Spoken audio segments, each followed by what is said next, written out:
moi c'est Lucrèce, j'ai 35 ans, célibataire, sans enfant et je suis catho. C'est ainsi que j'ai choisi de commencer l'épisode 0 de Destiny Podcast sorti le 15 septembre. Pourquoi ?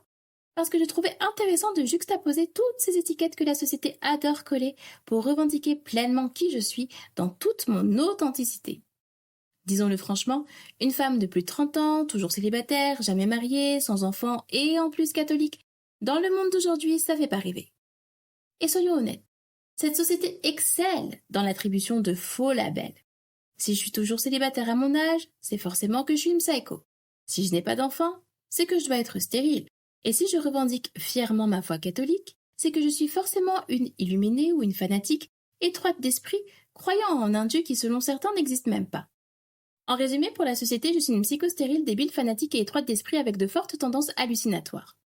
Bien entendu, et j'exagère. Mais tout comme la société le fait à l'égard de tant d'autres. Car contrairement à ce qu'elle essaie de me faire croire, je n'ai pas raté le train de ma vie. Aujourd'hui, nous sommes le 15 décembre et il y a 3 jours, c'était mon anniversaire. Et sincèrement, il n'y a rien de tel que la grâce de fêter 1 an de plus en paix pour réaliser que le bonheur d'une vie ne se résume pas à cocher des cases. Épisode 13, 35 ans, enfin 36, célibataire et sans enfant.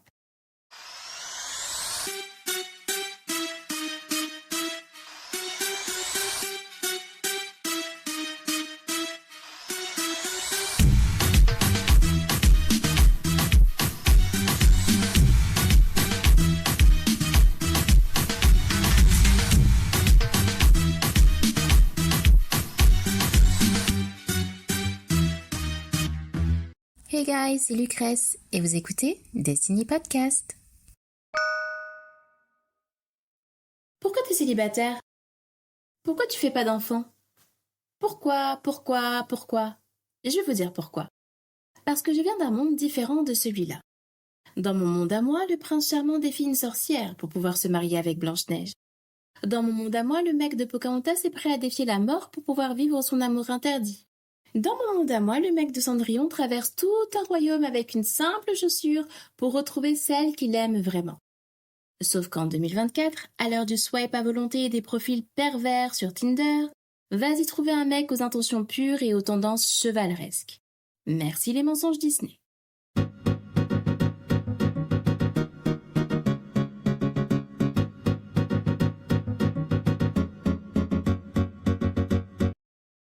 Si je suis encore célibataire, c'est parce que tout le monde dit être à la recherche de l'amour, mais plus personne ne veut y mettre les formes.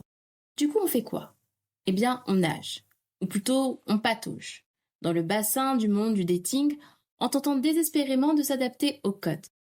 Mais quand t'as connu une longue histoire d'amour de 7 ans, 2 histoires bancales de moins de 3 ans et quelques flirts intermédiaires, s'adapter au code, c'est galère. Alors qu'est-ce que tu fais ? Ben, tu restes célibataire. Et pendant que tu vis ta vie concentrée sur ton bien-être, tes projets et à comprendre ce qui n'a pas marché et pourquoi, pour ne plus répéter les mêmes erreurs et te préparer à t'engager dans une relation saine, le reste du monde, lui, s'inquiète pour toi. Vous savez, ces regards et ces réflexions venant de vos proches. Ces 5 dernières années, j'ai eu droit à « alors, toujours rien à l'horizon ? Même pas un petit mec par là ? Tu sais, l'âge avance. Tu vas tous les dimanches à la messe ? Tu vas devenir nonne ou quoi ? T'es devenue bizarre, Lucrèce, t'es plus comme avant. » Scoop. Quand on vit un événement aussi tragique que celui que j'ai vécu, on ne peut pas redevenir comme avant. Quand on passe proche de perdre sa vie, ça remet énormément de choses en perspective. Je vais vous dire un truc. Quand j'avais 20 ans, je m'étais fixé des objectifs de vie bien précis. À 25 ans, je me voyais déjà mariée. Et à 28, je pensais déjà être maman d'1 ou 2 petits chérubins. Et maintenant, à 36 ans, je suis toujours célibataire, sans enfant, mais surtout, je suis toujours vivante. 5 ans. Ma dernière relation date d'il y a 5 ans. Et vous savez quoi ? Je suis heureuse, les gars. Bien sûr, c'est pas toujours facile.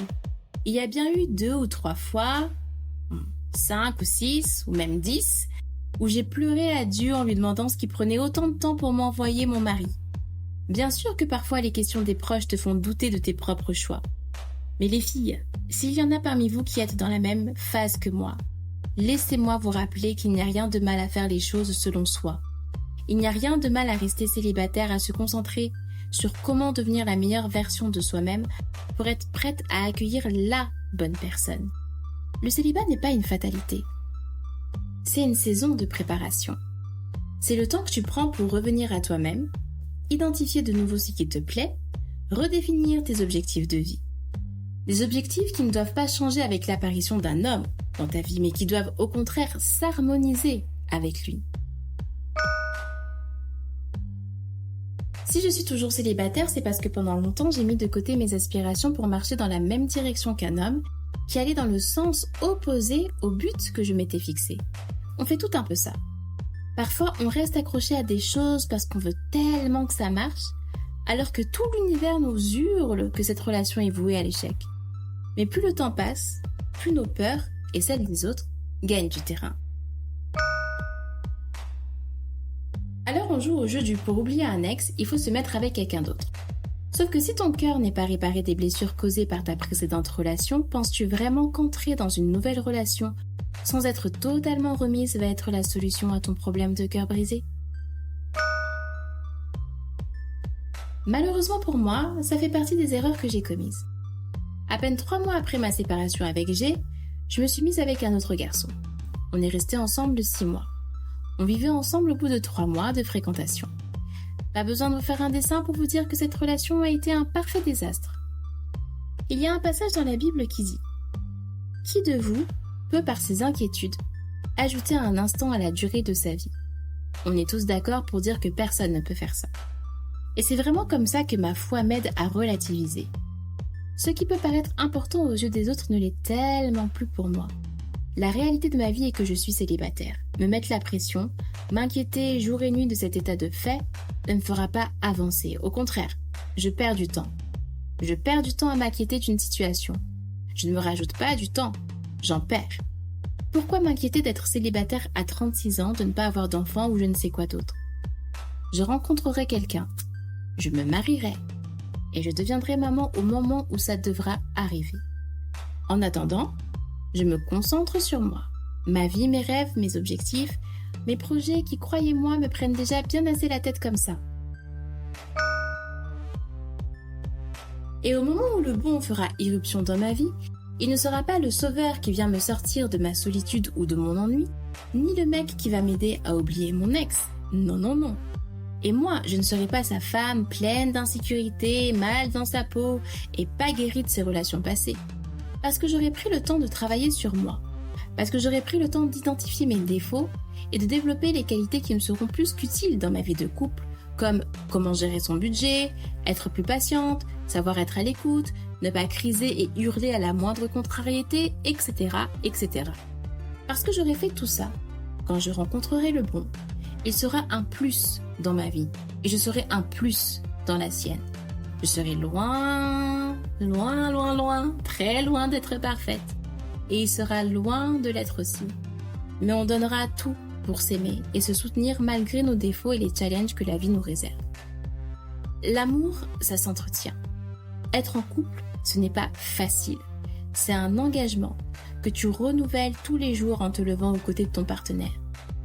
Malgré ce que me dit le monde, je ne suis pas en retard. Je vis juste au rythme de ma vie.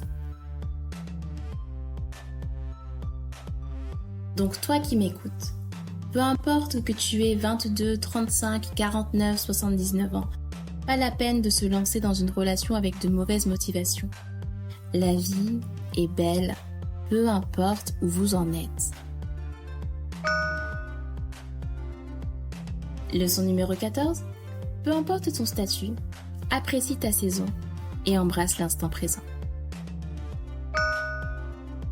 Hey, c'était Lucrèce. Merci d'avoir écouté Destiny Podcast.